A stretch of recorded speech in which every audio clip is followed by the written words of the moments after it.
So start line's set to 215, wind is 235. Start line 215, wind 235.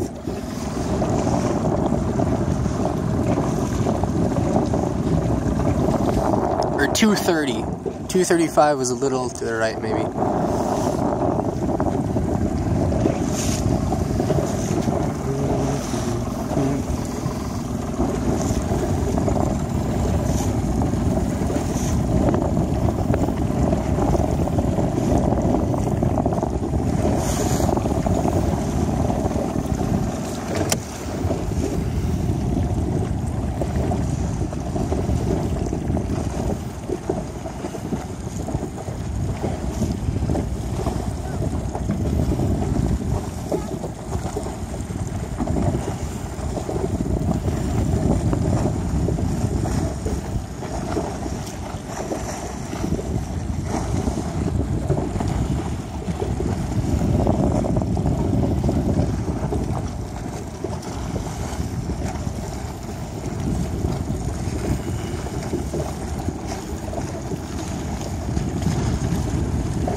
So we're about a third of the way up the beat now. The fleet's really spread out. You see that was Alex who just tacked.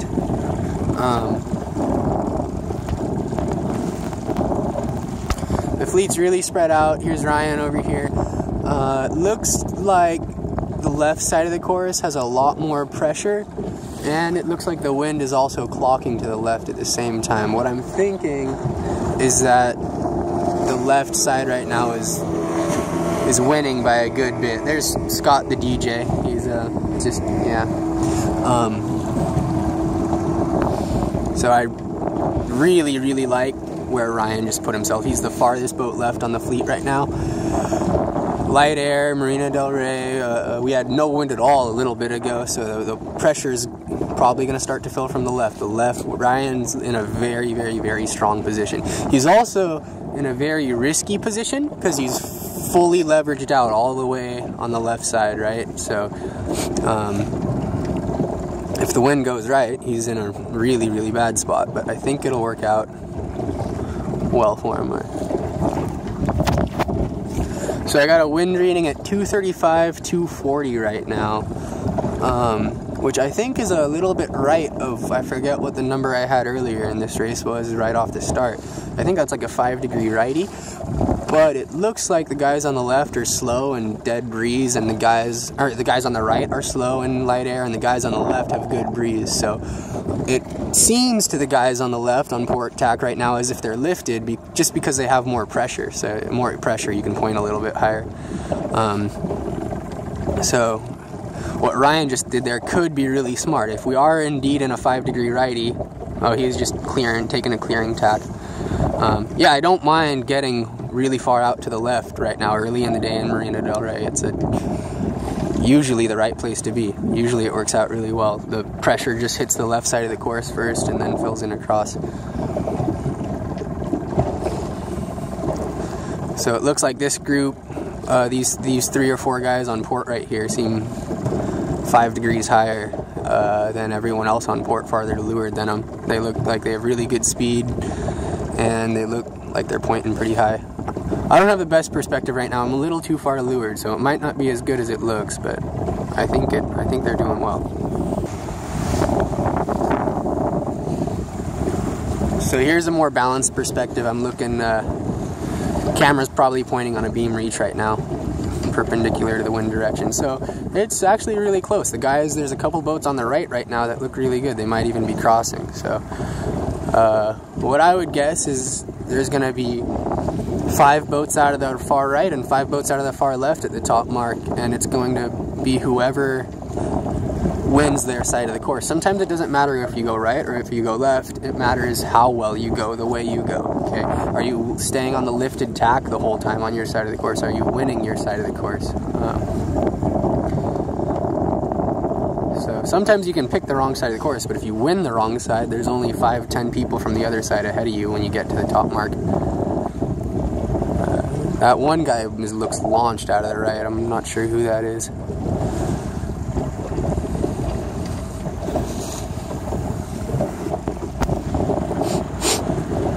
So I think Ryan's a little too frustrated and he's tacking too much.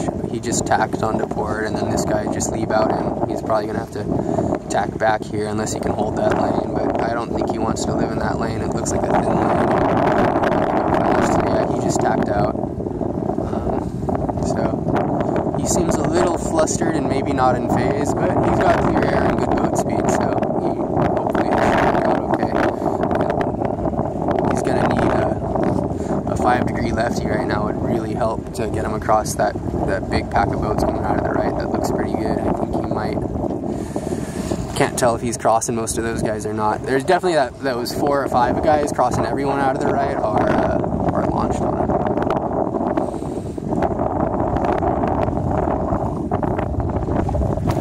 So there's Ryan. Ryan just tacked again. He's tacking away like crazy.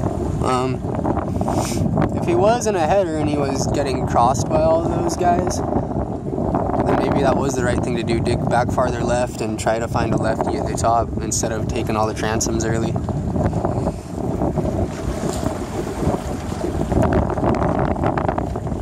So here's Ryan and then Junior right in front of him. Probably 2 of the farthest guys left right now. This guy here is maybe the only one farther left than him. And I think at the moment it looks good. It's always hard to tell with this many boats from the coach boat perspective. The fleet actually looks really quite even across the board. It doesn't look like one side's won out too great over the other side. So I think whoever's played the shifts the best through this whole beat, like I said earlier, right or left, whoever's played the shifts the best is going to come out ahead.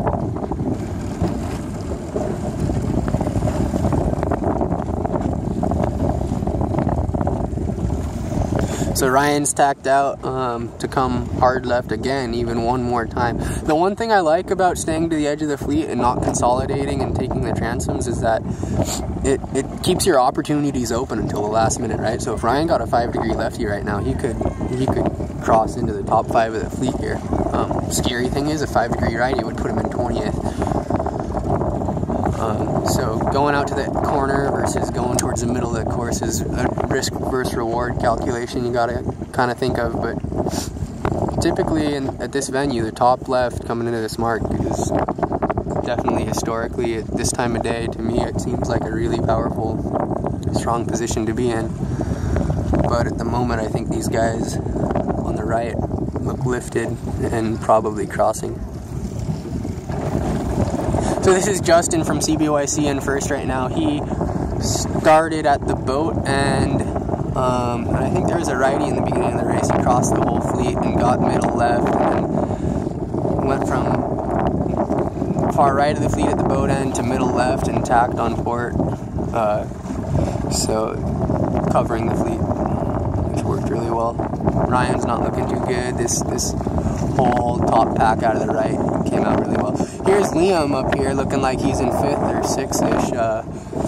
Ryan and him were almost even earlier in the race, and they split and went different directions, so it looks like there was a right phase and a right shift that Liam timed into, and Ryan kind of missed out on and timed out of. So Ryan, if you were going to do that hard left thing, you might as well have done it all the way to the top instead of going into the ley line right now, because that's a lot of sails, it's a lot of bad air to work your way around, and it's a big mess you gotta negotiate and could be pretty difficult. So here's Jake, and I think Ryan crossed Jake earlier. and Jake hung out hard left while Ryan went back to the ley line early, and I think we're going to see Jake get around the mark ahead of Ryan now because of it. There's Liam doing the windward mark rounding the right way with your hand really high. His centerboard should be up already. He could have gotten that up faster. Centerboard, Liam. Liam, what are you doing? You got that? There you go. Come on. I know we don't practice that, but you should know, get that thing up in half a second. There's no reason to hesitate and wait. There's Junior.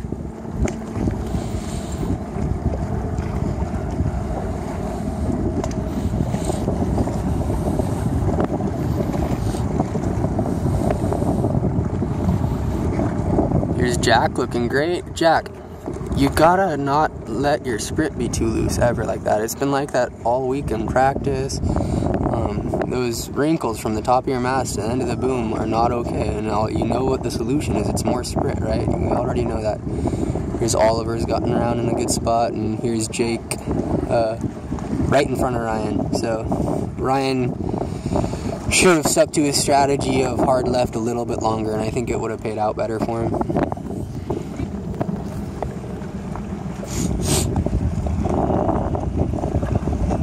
There's John and Blake, both pretty deep. We saw John on the start looking really aggressive in a good spot on the line. Not really sure. It's easy to get lost on this race course because the shifts are really small. There's only 5 to 10 degree shifts, and so you can easily sail a header for a good period of time without noticing it. It's hard to tell that 5 to 10 degree lift and header difference. So something you need to figure out. You want to watch and see who you were crossing and who you're not crossing anymore, and who you were not crossing and now you are crossing, and that'll tell you where the wind's shifting, right? So if you duck someone on port, if you duck a starboard boat on port and you head out on port and they sail off on starboard, so you're sailing to the right, they're sailing to the left, and then suddenly it looks like you can tack and cross them when you both tack, that means a righty came in, right? So keeping tabs on people when they split is a good way to stay dialed in.